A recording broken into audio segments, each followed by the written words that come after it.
Hi, this is Michael Buffer, and welcome to the BoxHard Podcast. Hello, everyone. This is Mikey Garcia. This the monster from the swamps, Regis Prograis. Hey, what's up? This is King Carlos Molina, former IBF World Champ. This is Michael, the Bounty Hunter, 2012 Olympian and your people's champ. This is Charlie Edwards, flyweight champion of the world. This is Fast Eddie Chambers, and you're listening to the BoxHard Podcast with my main man, Joey Coastman. Hello everybody and welcome to episode 203 of the BoxHard Podcast. I'm your host Joey Coastman. I'm joined this week, as always really, by the infamous Mr. Ayaz. I say as always when he is able to be found. Mr. Ayaz, Ayaz, how you doing? I'm good, Joe. Yourself? Very good, my friend, very good. Right, let's dive straight into the review part of the show. We're going to start here last Saturday, the 31st of August. Obviously, we're going to start here at the Bendigo Stadium in Victoria, Australia. A shock, actually, a real shock. Jeff Horn, former world champion, only his 22nd fight. He was obviously still at middleweight after he took on the guy whose name has completely slipped me, Mundine. When he took him on at middleweight, he's still lingering for some reason at middleweight. He took on Michael Zarafa, former opponent of Kell Brook. That one was for the WBA Oceania and the WBO Oriental middleweight titles. Horn was actually on his backside in the second round and also in the ninth round, and that was where the referee finally waved it off. There was a knockdown in the ninth round, and to be honest, the referee shouldn't have let it carry on, but he did, and Horn was completely done. Shocking. That's a huge upset for me. I mean, Zarafa had a few moments against Kell Brook, but you know, Kell Brook, I think he's at the very last stages of his career now, and he was with a new trainer and stuff like that. So, you know, we give Kell Brook a little bit of a pass, but he still had moments. Zarafa, I'm not taking that away from him. And Jeff Horn, a guy I thought would probably be able to, you know, win the fight with relative ease, being at that higher level. Certainly, you know, the fighters that he's mixed it with, namely Manny Pacquiao and Terence Crawford. You know, I just thought he'd have too much for Zarafa, but I did say it could be interesting purely because Jeff Horn is definitely not a middleweight. But anyway, he was beaten fairly there, so quite a shock actually looking at that. But moving out now to the O2 Arena in Greenwich, London, United Kingdom. There wasn't too many places that had boxing on last weekend, but there was obviously a big card here. It was on pay-per-view. Let's start with the main event, Ayaz. Vasily Lomachenko, arguably one of the best fighters ever to step foot in Britain. It was a pleasure to have him here. It was for the vacant WBC World Lightweight title, and also Lomachenko defended his WBA Super and his WBO World Lightweight titles. A unanimous decision over 12 rounds in favour of Lomachenko. It's what I went with. I went with Lomachenko to get the points win. So did you, Ayaz. I think the listeners went with Lomachenko by knockout. I'll have to quickly double check that one. But yeah, I mean, gutsy effort from Luke Campbell. He was down in the 11th round, but he got back up and he heard the final bell. And he had his moments, Luke Campbell. He had his moments. He was very brave. I'm going to give a more thorough breakdown in a moment, but I'm going to throw it over to you, Ayaz. What did you make of that fight there? Usually, like, we got Lomachenko pitch perfect performance, but it wasn't the best performance from Lomachenko in my opinion. But what a brave performance by Luke Campbell. Obviously, he got dropped, but I mean, to be fair, Lomachenko is pound for pound, from my opinion. I think he's the best fighter on the planet at the moment. Obviously, Luke, I think size mattered to Lomachenko in this fight, and obviously that's why it wasn't really the best performance. But I mean, Luke Campbell should take a huge credit from this fight. I mean, he had held his head high up, and I think in the future he is going to actually become a world champion, in my opinion. But I mean, a great win a good win for Lomachenko in the UK. Yeah, I mean, the one thing that worries me about Luke Campbell, we all hope he's going to be a world champion in the future, but he's going on at the end of this month. He'll be 32. So even though, again, he looks about 17, he's really up there in age. But you'd say his chance had probably come round if Lomachenko were to move down and vacate the belts, and it would free up a few opportunities, I think probably with the WBA mainly. But yeah, there's all sorts of things we're hearing. Apparently Gervonta Davis has now moved up as well, so there's lots and lots of things that could happen. The fight itself, I mean, the first round I actually gave it to Luke Campbell. I mean, he came out, he used his reach, he used his size. He was able to keep Lomachenko at bay at times there. It was very much a feel-out round, though. I mean, I was glad to see that Campbell didn't freeze. He did let go of his backhand a couple of times. Lomachenko didn't really throw anything at all. He was just kind of applying that mental pressure, which he does so well, him and Oleksandr Usyk. So, first round to Campbell. The second round was a close round. I mean, there was some great body work from Campbell. Lomachenko was much more active in that round. It was possibly a Lomachenko round, but it was a close one. I mean, it was a close one, to be fair. The third round, it was an exciting round, but definitely a Lomachenko round. That's where he started to take over. He started to open up more. Both men did. Lomachenko landed a lovely straight left hand. Campbell landed a nice uppercut in that round. It was good action, but certainly a Lomachenko round. The fourth was probably kind of more of the same, I'd say. Lomachenko won that round also. The fifth round, it was a good round, but Lomachenko landed a lovely left hook late on in the round, and it certainly hurt Campbell. He then seemed to hurt Campbell to the body right after that, and Campbell looked in trouble, and the bell went at a very good time for him. So like I say, Lomachenko starting to dominate 3 rounds back to back, or even 4 if you gave him round 2. In the 6th round, there was some great action on display. Campbell responded well after being hurt in the previous round. Once again, he landed nice shots to the body of Lomachenko, way more than anyone else had landed to the body of Lomachenko, probably ever. I was starting to think, was it going to take a toll on Lomachenko? Was it going to slow him down? Because, we're still yet to work out what it's going to take to beat Lomachenko. We think it's probably going to be size, where he keeps moving up these weights, and he's given away a lot of advantages in the height department, the reach department, but he's still good enough with his skill set to beat some of these bigger guys. Again, Lomachenko in that 6th round displayed some amazing footwork. His reflexes were excellent. He knows exactly when to jump in and out of range. He's just a subliminal fighter all round, and it was brave stuff from Campbell. Big heart. We know that. We saw that in the Linares fight. The 7th round, the second half of the fight, it was a better round from Campbell early on. He landed a bomb on the chin of Lomachenko. It was a left uppercut, I believe. He made Lomachenko hold on, which we don't see too much, but Lomachenko quickly turned the tables and seemed to hurt Campbell, so a brilliant round there in the 7th. In the 8th round, we saw some excellent action. Lomachenko and Campbell were going toe-to-toe on the inside. Lomachenko was picking up the majority of the rounds, but Campbell was having moments. He was being competitive. He was banging it out with Lomachenko. Already at that point, I felt to myself, Campbell had done us proud. He'd fought a good fight. The 9th round, again, a Lomachenko round. The 10th round, again, a Lomachenko round. He was just kind of nicking these rounds. They were competitive, but he was doing enough. He was looking good. In the 11th round, that's where Campbell was forced to take a knee after quite a lot of punishment. The first shot that got him in trouble was that left hook to the body, followed by a straight right to the body, right in the solar plexus. But Luke got up bravely, held on, and Lomachenko actually let him have a breather. He actually backed off of him and signalled with his gloves, like, yeah, have a little breather. I'll have one too.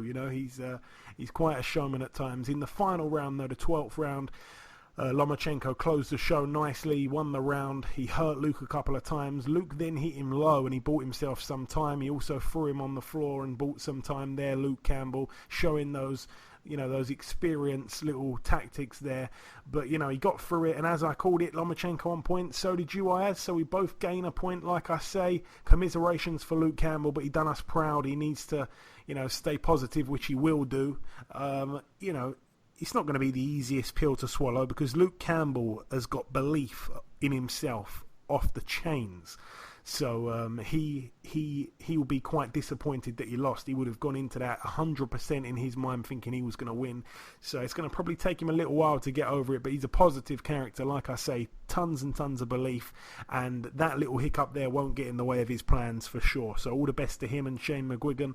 Not so much back to the drawing board, because he fought a good fight and he's announced his name on the scene once again. He's right up there with the world level fighters, but Lomachenko's a bit of an out of this world fighter. Moving down the undercard, let's talk about Charlie Edwards, Ayaz. This is one we didn't see coming. Myself and you, Ayaz, went with Charlie Edwards on points. I think the listeners went with the same. Let me double check. Yes, they did. All across the board, we thought that Edwards would win on points. It was a strange one, though. It was a real strange one.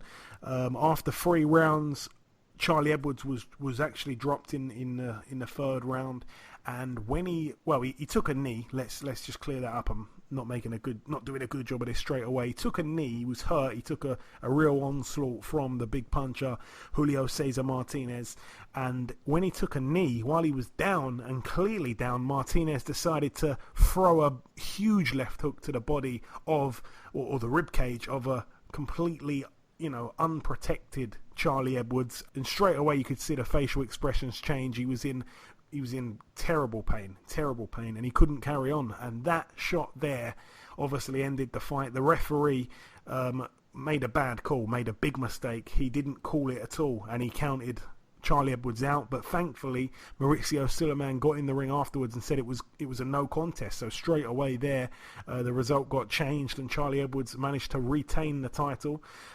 Just complete bizarre there, Ayaz. What did you make of the whole thing? I mean, it was a bizarre. Obviously, Charlie Edwards got dropped, but then that illegal punch that just obviously finished him. But I mean, obviously, thank God for Maurizio Sulaiman being there.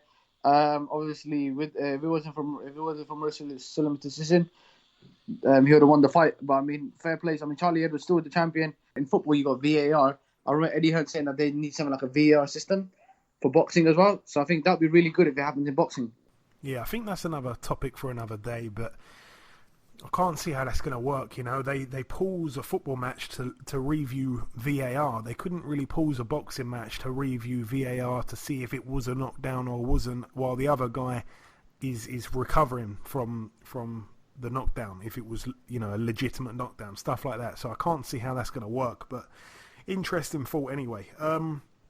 You're right. If Maurizio Sulaiman wasn't there, then Charlie Edwards was losing his belt right there. And I'm not quite sure why Sulaiman was even in London for that fight. He doesn't travel for all WBC world title fights. But anyways, he was there. The first round, Martinez was mixing up his shots. He was, was showing a bit of variety. Edwards, his face started reddening it quite a little bit already. And Edwards seemed to take a couple of big looking shots. He was just jabbing Edwards, trying to keep his man at bay. The second round, again, Edwards was just tapping with his shots. Martinez was the one landing the hard shots. It was a hard round to score in the second. I think the first probably just about went to Charlie on the jab. And then, of course, the drama, the third round, that big left hand, followed by a complete onslaught. I mean, he threw, I think it was over 20 unanswered punches on the head and body of Charlie Edwards. Credit to him, he showed toughness. He took him, he stayed on his feet, and then he had to take a knee, and it was clever stuff. He's been there before. He's been hurt in a world title fight. He's been down, and he took a knee. It was smart stuff. He had his wits about him, and like I say, when he was on his knees and he was completely not expecting to be hit, I think a second had gone by while he was on the ground, so he certainly wasn't expecting to get hit, and he got hit with just a huge left hook to a completely unguarded ribcage, and that shot just folded him in half. I mean, Charlie's face, like I say, changed completely. He was in excruciating pain. He was rolling around and he couldn't beat the count, and for a few minutes it was quite weird because it was a cheap shot and it was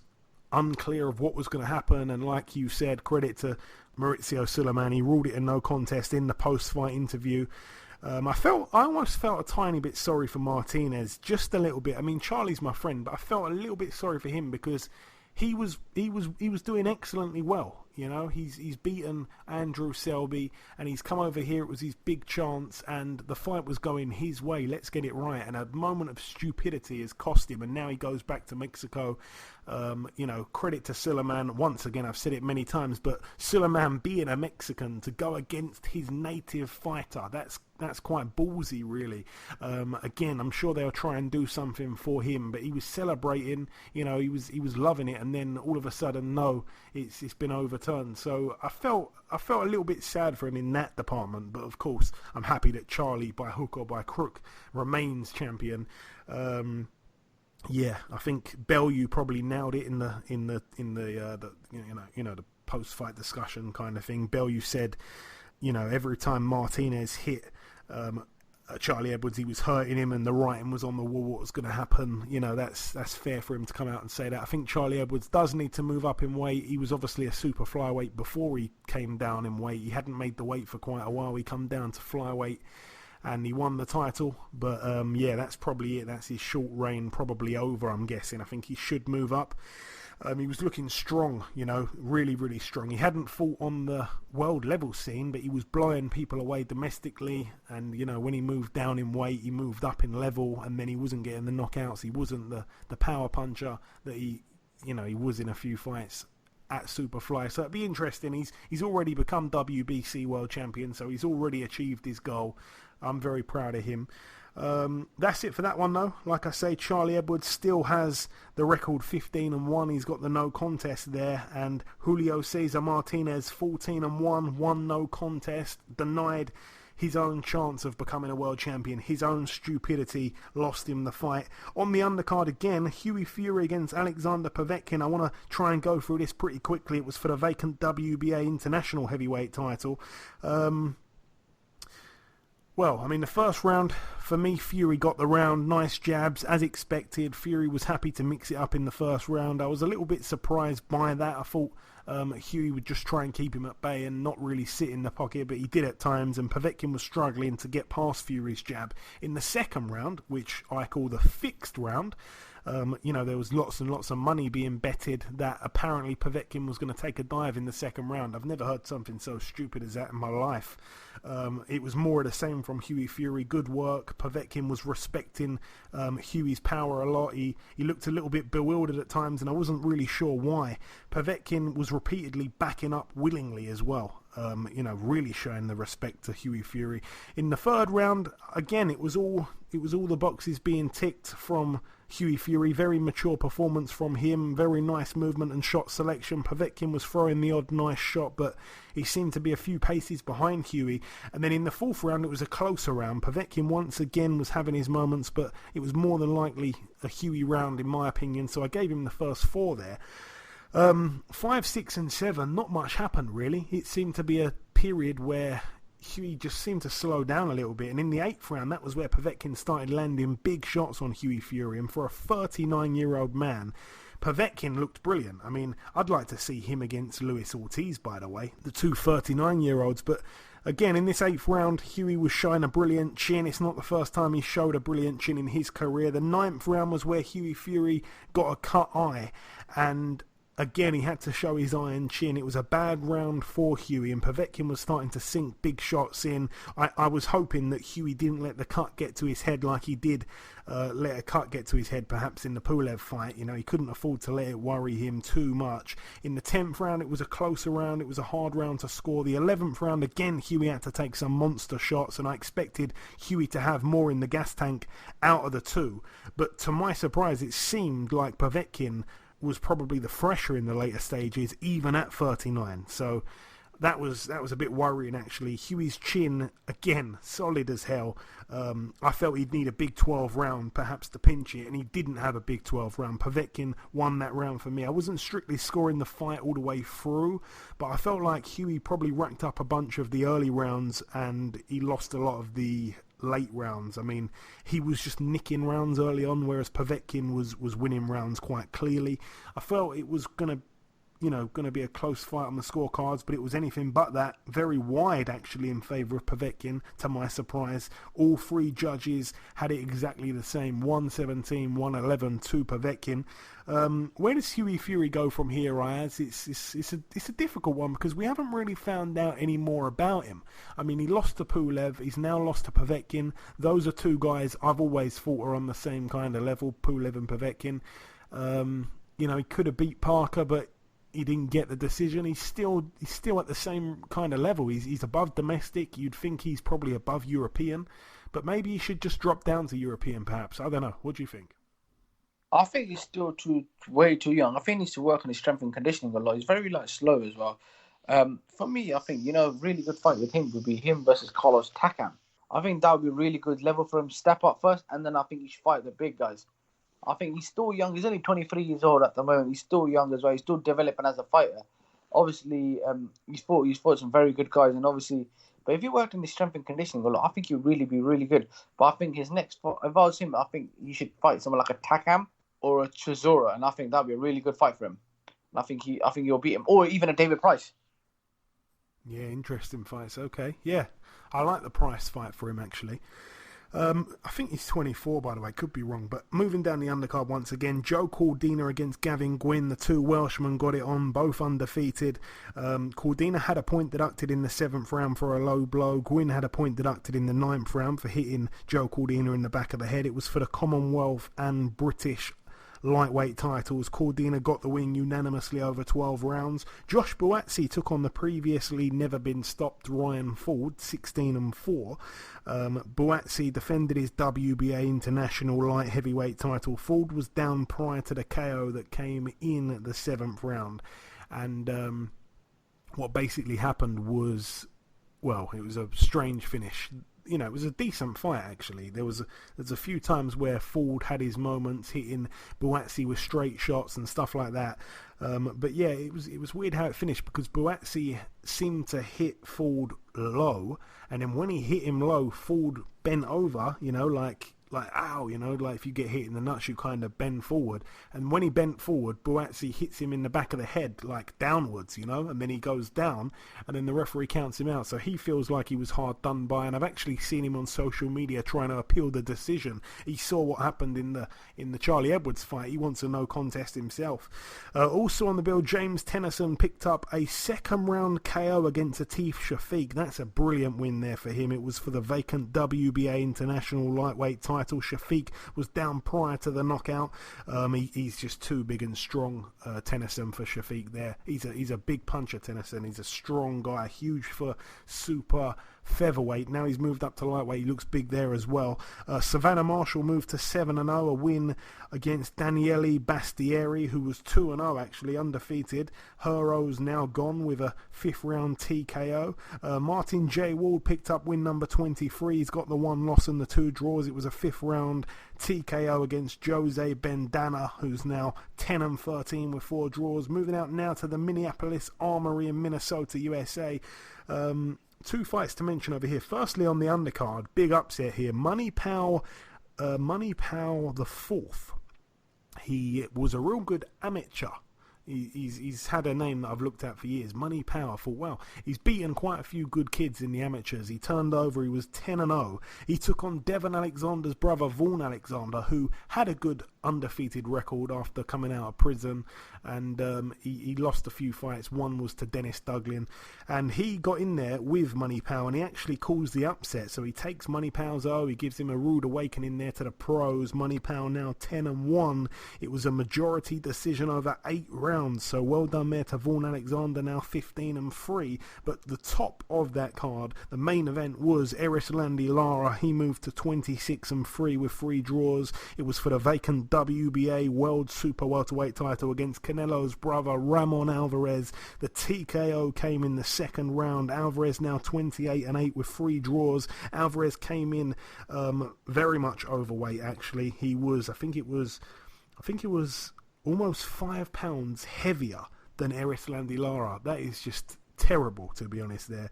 And yeah, he got knocked out in the 2nd round. Like I say, Erislandy Lara gets a little box ticked, I suppose, in his mind. He wanted to get some kind of revenge on Canelo, so he gets it on his brother, because again, people forget he really could have got the decision when he took on Canelo himself. But that's it for the review part of the show. Just before we wrap up part 1, the last thing to do is to welcome our very first guest. Ladies and gentlemen, please welcome the 4-weight world champion, the living legend, the karaoke king. It is, of course, Mr. Nonito Donaire. Nonito, welcome back on the show, my brother. Thank you for having me. That was an incredible entrance right there. The karaoke king. I like that. That is what you are, Nonito, believe me. So we last spoke back in April. It was just before you were supposed to take on Zolani Tete at the time. Obviously, there was an opponent change. You ended up boxing Stephen Young in the end. Give me a couple words on that fight if you can. You looked good. Obviously, you ended it in brutal fashion in that 6th round. Well, I just felt more comfortable, getting into this division now. My body is starting to adapt to the speed and the power and all of that stuff, you know. So I mean, it takes time for my body to gradually feel it, and I felt that, you know, I'm primed for this weight class again. You know, I feel really good. I feel my power, and I feel my speed as well. So, you know, and it showed in that last fight. And on to the next one. You've made it to the final. You'll be taking on Naoya Inoue on November the 7th in Japan. Now, Inoue is a man that you actually said to me early on in the tournament, you do at some point want to fight this guy. The fear factor is something that you actually enjoy. Am I right in saying that?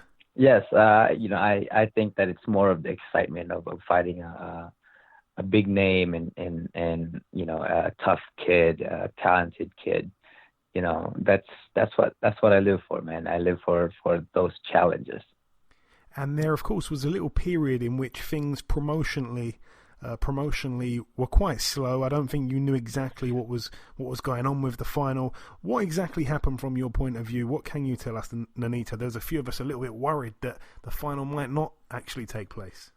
Well, we reached out to them and we couldn't get back. They couldn't get anything back from them, and you know, and we were kind of just worried what was going on, and you know, we were just left in the blank without knowing anything, and so we just kind of went out there, and you know, I think it was during the Pacquiao fight that we just, you know, we're just kind of waiting for the fight, and after that, that's when they came back to us and created a schedule, but before that, we didn't have any connection with them or heard anything from them. So, but now everything's good, and this is where it's all about. Yeah, for sure. And one thing about you, Nonito, that makes this fight very intriguing is that I really don't think an occasion can get the better of you. You know, you're a positive guy, you're loved everywhere you go, and more importantly, you've seen all of this before, so to speak. There's no you know, worries on your part going to a place like this where you're fighting a hometown favorite. That kind of thing doesn't get in your head at all. No, you know, as a fighter, we fight for me at least, it's just inside that ring. It doesn't matter where it is. That ring is my home, you know. I could be in somebody's house, in their living room, and you put that ring in, it's my house, you know. So that's the mentality that I have going inside the ring. It doesn't matter where it is. And of your previous opponents, Nonito, you've boxed pretty much every style possible. Who do you feel of your prior opponents has got the more similar style or the most similar style to a guy like Inoue? If I hadn't taken out Montiel, I think it would have been in a similar ways of fighting. You know, I think that Inoue has more of explosive power, but I think in terms of movement, leg work, and technique and style, I think it would have been more similar to Montiel. But you know, it was. I mean, I came into that fight thinking it was going to be a very, very difficult fight, but difficult fight can sometimes lead to an early ending. You know, if both guys are willing to exchange, and this fight could do the same thing, or it could be a difficult fight. But I think that Montiel would have been a similar thing if it went to a distance where we can kind of find each other's or taste each other's style, you know. But I think in this fight too, it could be the same thing. And another fact, obviously, is that you're still unbeaten at bantamweight. Your bantamweight career has obviously been a career of two halves, but, you know, you look like a rejuvenated version of yourself this time around. You seem to have got that hunger back, Nonito. Like I say, we've spoke many times over the years, and every time I speak to you, you just sound happier and happier. It seems like you've really got that hunger back for this fight as well. Yeah, I think for me, it's just more realizing what I want to do and where I want to be, and not taking things for granted. You know, when you get to the very, very top, you start to ask questions why and where you should go and all that stuff, you know. And I was brought down, and now I'm climbing myself back up, and I realize where I am mentally, and you know, and I'm grateful for all the experiences that I have, but mainly I know where I'm going. And one thing about Inoue is that, of course, he's known for his devastating power. You're known for yours too. In your honest opinion, Nonito, how do you see this fight playing out? Can you see it in any way going 12 rounds? Because I can't. Well, it depends on his style and my style. The main thing is to win victory, to win in this fight. There's more likely, a bigger probability of the fight not going to the distance. I mean, there is a possibility of everything else that can happen, but I believe that the probability is very low for a decision. Yeah, I agree. I wanna say it to you. You probably know this anyway, but obviously in last year's World Boxing Super Series tournament, Oleksandr Usyk, of course, won the cruiserweight, the cruiserweight competition that they did, and he did that by winning each fight in his opponent's backyard. So you're already 2-0 in this tournament, going to both of your opponent's backyards. Maybe he laid out the blueprint, because you're going to Japan. If you do this, you've done exactly what Usyk did. Maybe it's a secret little ingredient there. Maybe it is. He's an incredible fighter. I think the most biggest ingredient is the confidence and the ability to learn. I mean, I looked at that fight and Usyk's fight, and just how incredible he is for a big guy to move the way he does. It's incredible. And you just look at it and in the previous mind, we would be like, that's impossible for a big guy to move the way he does, like a little Lomachenko, or like a big Lomachenko, it's incredible. And you just come to realize that there is nothing impossible in this world, and for me, I come into this ring now thinking that, you know what, I got this, and I still got this. Yeah, you certainly do, Nonito, believe me. And finally, just before I let you go, I want to give you an opportunity just to send out a closing message to your UK supporters, Nonito. I don't have to tell you how much the UK loves you. We would love to see you become victorious in this fight here for sure. Man, I am truly grateful for you guys. And again, I can never, ever stop saying this. You guys are the best fans in the world, because you guys sing, you guys dance, you guys drink, you guys get loud, and you guys get really passionate, and I'm so grateful for that, for the support. But mainly, all I can do is give you guys the best of me, and you guys will enjoy it, definitely. And I'm thoroughly looking forward to it. Listen, Nonito, thank you so much for your time. Best of luck out there in Japan on November 7th, and we'll definitely speak sometime after, my brother. Thank you very much, and thank you for always having me. Okay, now it's time for part 2 on this week's show. This part, of course, the news part of the show. Ayaz, what you got?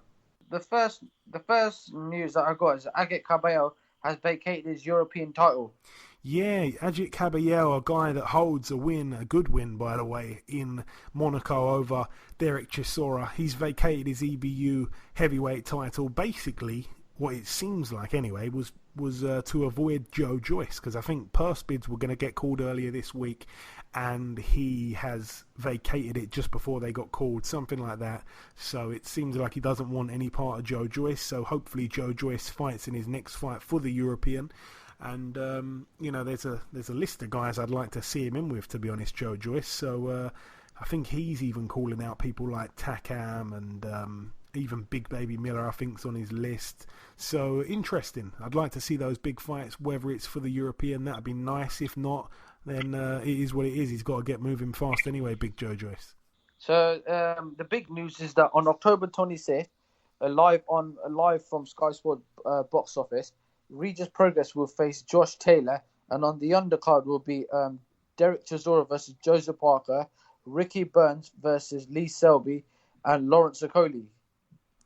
Yeah, Lawrence Okoli fights for the European Cruiserweight title. Prograis and Taylor, of course, it's the World Boxing Super Series final. We'll be speaking to Regis Prograis later on in the show. Derek Chisora against Joseph Parker, brilliant fight. A fight I never thought would actually happen, but I think Joseph Parker wins that one. Like, I'm real confident that he wins that one, actually. If anyone doesn't agree with me, then tweet me on Twitter. Let me know what you think about that fight, because that's an interesting one there, style-wise. But I think Parker wins that one all day. So if you disagree, please tweet me, or just tweet me to say, yeah, I think that Parker wins, if you agree with me. And as you say, Lee Selby against Ricky Burns, obviously the fight at lightweight. I think Burns, when he fought Croller, I can't remember if that was at 135 or 140, but I think one of them wanted to move up to 140. I think it was Burns, so I think they're pulling Burns down from 140 back to 135, I think, where he doesn't really want to fight anymore. And of course Lee Selby's moved up from from featherweight, so you can't ask him to go up to 140. But it's going to be interesting because Lee Selby didn't look great when he boxed on the Eubank and DeGale undercard, and he just about got through that fight by the skin of his teeth. And even though I think Ricky Burns is so badly over the hill, he is still a tricky guy. He's probably better than, I think it was Omar Douglas who Lee Selby fought. He's probably still better than him. So it could be interesting. It's going to be a good fight. It definitely goes the distance. We know that for sure. I'll be stunned if there's a knockout in that fight. Yep, and finally, the last news is that Oleksandr Usyk will face Tyrone Spence on October the 12th in Wintrust Arena in Chicago. Yeah, Oleksandr Usyk. I mean, we thought we were going to see him against Carlos Takam originally, and obviously that fight fell through. Usyk got injured, and now we get Tyrone Spong again. It's a guy that we don't know tons about. 14-0 with 13 knockouts. He's from the Netherlands. He's 34 years of age. His nickname is King of the Ring, by the way. But yeah, I mean, you look down his resume. Italo Pereira's on there. He's boxed one guy who was 0-14, and then he boxed another guy after that who was 0-15. Oh boy. Yeah, I mean, nothing great on this resume, to be honest. So Usyk wins that one with ease. That's a little bit like Arnold Gurgiaj, who David Hay fought that time. He's up there with the likes of Tom Schwartz. He's up there with these kind of guys. Otto Wallin. They're all around the same kind of level. But we're going to give Usyk a pass because it is his first fight at heavyweight as a pro. So yeah, we'll look the other way. Hopefully the undercard is going to be good for that one. I think there's no fight's been announced for it just yet, but hopefully it's a good undercard. So yeah, interesting to see how he looks at heavyweight, of course. Yep, and that's it for the news. Okay, thank you very much, Ayaz. Moving over to the preview part of the show, it's going to be real quick because there's only two fights to mention. One takes place at the Karokian Hall in Tokyo, Japan. It's gone under the radar, but it's the return of Jorge Linares. It's going to be his 51st fight, 45-5, coming off that first round knockout to Kano in his last fight. He returns in a 10-rounder against Al Toyagon, who is 10-4 with one draw. So yeah, Linares making a return to the ring there under the radar. I say that the Karokian Hall is such a big boxing venue. It's like the York Hall of the UK. It's like that, but it's the York Hall of Japan. There's fights there every single week, it seems. So I'm saying it's under the radar, probably because in Britain we didn't know much about it, but in Japan I'm sure they're loving it because of course he lives in Japan, Linares. So it's he's fighting pretty much in his home city now, his adopted home city. And moving to the final bill to mention, we just mentioned the venue. York Hall, Bethnal Green, London on the Saturday night here, the 7th of September. On the undercard, one fight that I just want to draw everyone's attention to right here. Wadi Camacho, 21-8. He takes on Dion Juma, 11-0. It's for the vacant English cruiserweight title. Dion Juma still undefeated. Like I say, he's a guy that's kind of had a bit of a stagnated career, really. I remember him, I think he was fighting in Germany for a while. I think he was even promoted by the Sauerlands, if I'm not mistaken. And yeah, I remember him being on the couch on Box Nation with Steve Bunce years ago, and he's only had 11 fights, so he's really just been, I don't know what's happened. He's been promoted bad or managed bad or something. He's been so quiet, and this is his first fight against someone that I've actually heard of. I think the first opponent that I know of. So should be interesting because obviously Camacho is he's like the York Hall champion. He's a tough guy at York Hall, so it won't be easy there. Be interesting to see how Juma looks because again, future opponents for him are the likes of Okoli if he's not moved on, Isaac Chamberlain, those type of guys there. And is there anything else to mention on that undercard? No, there isn't. So that is everything. That's everything for the preview part of the show. I told you it'd be quick. Just before we wrap up the show entirely, the last thing to do, of course, as always, is to welcome our second and final guest. Ladies and gentlemen, please welcome the undefeated WBA Super Lightweight World Champion. It is, of course, Mr. Regis Prograis. Regis, welcome back on the show, my man. Oh, man, thanks for having me, bro. How's everything? Everything's good. How are you? How's your new T-shirt? Oh, everything good, man. Everything is wonderful, bro. Thank you. No problem, my man. So, Regis, we last spoke back in May. It was just after your win over Kirill Relik. At the time, you told me even though Taylor and Baranchyk were still yet to fight at the time, you preferred, if it was up to you, to fight Taylor. Taylor, of course, won the fight. Mm-hmm. You were sat ringside. Now you've got what you want. Firstly, though, what did you make of Taylor's win over Baranchyk? What did you see? I mean, I saw it. For me, the thing is, when I go to the fights, I look at, I go as a fan. I go as, I'm not really scouting, I'm just going as, as a fan and, just going to have fun. And I enjoyed the fight. It was a real good fight. They went at it just like I thought. I mean, I thought just like how I thought it was going to happen. That's exactly what happened. I felt like Taylor was going to get the unanimous decision.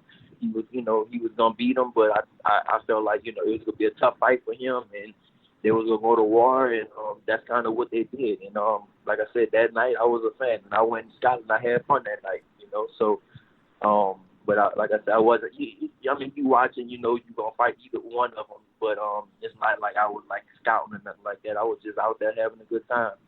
Absolutely. And Josh Taylor himself, I mean, I'm sure for quite a while you've heard how good he is.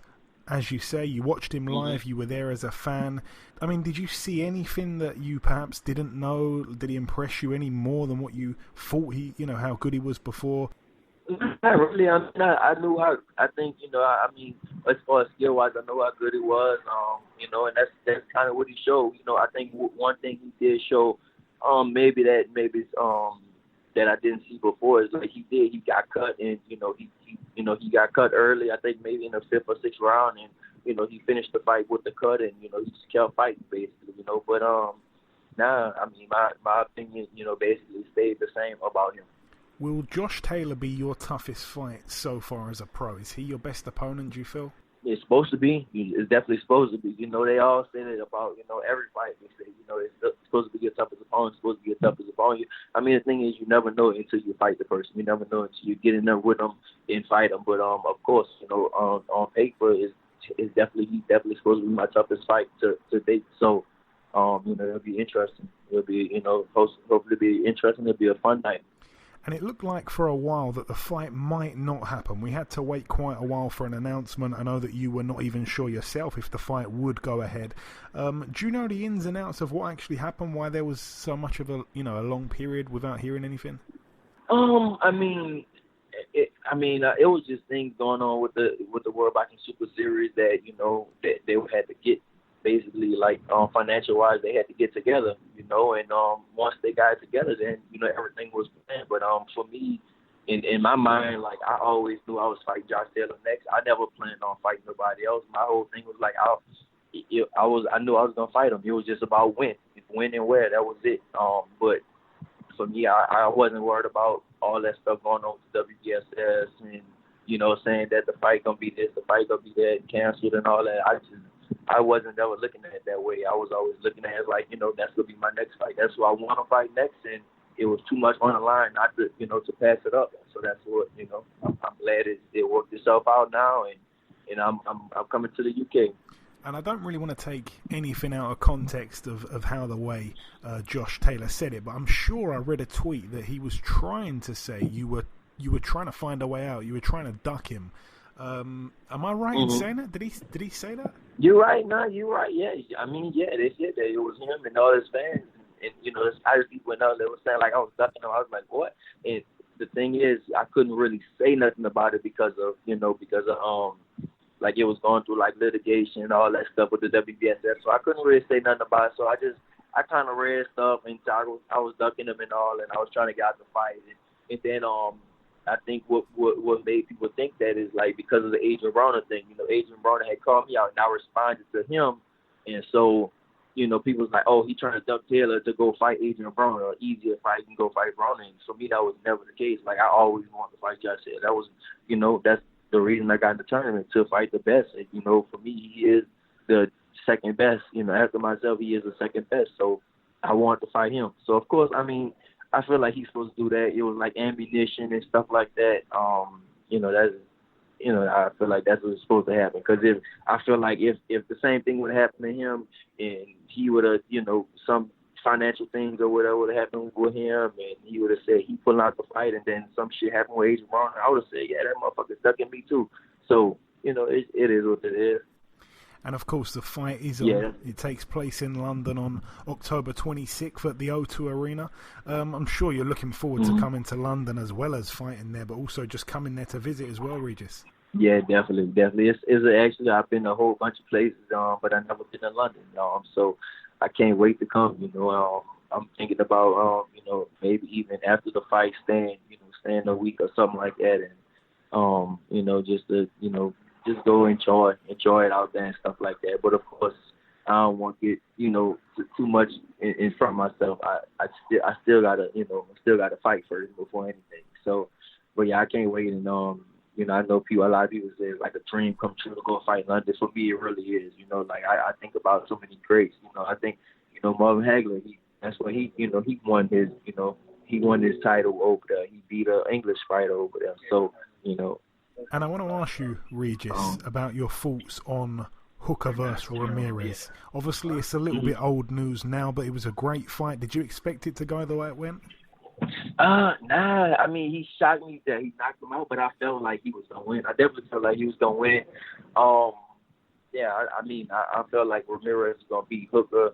I didn't think that Hooker can beat Ramirez, but it was a good fight because he stopped him in the 6th round. So he shocked me a little with that, that he stopped him. But I mean, overall, it was a good night. It was a real good night for him. And you say he shocked you a tiny bit. Taking the fashion that Ramirez won that fight into account, do you still think he's not in the top 2 super lightweights? Is he still 3 or 4, Ramirez? Still 3 and 4 to me. I mean, it was 3 and 4 at first. It was 3 and 4. It was. I feel like me and Josh Taylor is 1 and 2, and him and Hooker is 3 and 4. I mean, he still didn't beat neither one of us, so he's still 3 and 4. 3 and 4 fighting each other is. I don't think he moved up to number 1 and number 2. I mean, I still think that he was expected to do that. It wasn't for me. It wasn't a 50-50 fight. It was. I expected Ramirez to win. So it's 3 fighting 4 and 3 beat 4 and 3 stayed at number 3. To me, and, of course, other people can think different things, but I think that I think he stayed at number 3. I think he stayed at number 3. And of course, you met Tyson Fury the other week at a boxing show. Were you able to speak with the big man at all? Nah, not really. I ain't really talked to him too much. Nah, I mean, I met him and we just kind of laughed a little bit because he was bending down to take a picture with me, and so I was like, bro, no, stand up. I don't want you to bend down to my height. Stand up. And, I mean, it's a big mother. He's real big. He's super big. But just laughed a little bit, took a picture, and that was it. Did he know who you was? I don't know, to be honest. I don't know if he knew who I was or not. He just, I don't know. I can't tell you or not. We just took a picture, and that was, and then kind of went about his business. We laughed a little bit, and that was it. Yeah, he probably did know who you were because you'd be quite surprised. He really does study the lower weights and stuff. He's like a walking, talking encyclopedia when it comes to boxing. I'd say he probably did know who you were. So the fight itself, Regis, just lastly, how do you see it playing out against Taylor on the 26th next month? I mean, for me, I always go out and do my thing. I really can't see how Taylor can beat me, to be honest. I know he has skills and, he's good and he has all this, but I mean, I just can't see how he can beat me, and I'm not just saying that to be cocky or arrogant. I just cannot see, I just can't imagine him being able to beat me. I just feel like my skills are better, my skills, my power, everything is better, and I'm not saying it to try to convince myself, but that's just what I feel. I'm a real confident fighter, and I'm just real dominant. And all the time in all my fights, I'm just a very dominant fighter. And that's just like I said, that's just kind of how I feel. I just don't think that you can beat me, at all. I've been dominating, and I've been fighting good fighters, undefeated fighters, world champions, former world champions. I've just been dominating, and like I told him. After this fight with Baranchyk, Baranchyk hit him with a lot of shots. Baranchyk actually really dropped him. They didn't give it to him, but Baranchyk dropped him. His gloves hit the canvas and from a punch and stuff like that. And, like I said, they didn't give it to Baranchyk, and Baranchyk put a big old gash over his eye. And I told him, listen, you better go tighten some shit up in the gym, because if you fight like that against me, I'm going to hurt you. If Baranchyk did that, I mean, Brent, not taking nothing away from Barenchek, he's a good fighter, but he's not me. And I'm way more sharp, I'm way faster, and I'm way more powerful. So, and I got stamina for days. So, I mean, if he performs like that against me, you in for, he could be in for a nightmare. And he agreed. The thing is, he agreed. His trainer agreed to the same thing. They said, yeah, it's a different fighter, and we're gonna go in the gym and we're gonna tighten some things up to get ready for me. So, but like I said, I just cannot see him. Like I just can't see how, like, what he can do to be able to beat me. I just don't. I just can't see it. Absolutely cannot wait for that fight to happen. But finally, Regis, have you got any closing words just to our listeners before we let you go, the UK listeners that are listening and supporting you? Man, tell the motherfucking UK I am coming. This is my first time over there, and we're going to have a blast, and I can't wait to go and just, it's going to be like, this is historic for me. This is my history. All right, listen, Regis, I cannot wait for you to touch down in London. The fans are going to love you here for sure. Best of luck for the fight, and we'll speak sometime after. All right, cool. Okay, and this wraps up episode 203 of the BoxHard Podcast. I've been your host, Joey Coastman. Ayaz Sumra has been Ayaz Sumra. A massive thank you to our two guests on this week's show, the 4-weight world champion, the karaoke king, Mr. Nonito Donaire, and of course the reigning undefeated WBA Super World Super-Lightweight champion, Mr. Regis Prograis. The prediction league currently stands at myself in the lead on 15 points. Ayaz is in second place on 9 points, and you, the listeners, are on 8 points, just 1 point gained for myself and 1 point gained for Ayaz this week. The listeners, very unlucky. All three predictions didn't come in, unfortunately, there for you guys. I do want to thank you all, though, for listening to this week's podcast. You are the people that make this show as good as what it is. Remember to tell a friend, to tell a friend, to tell a friend. Please leave us a review on iTunes if you get a chance, and we shall see you all again next week.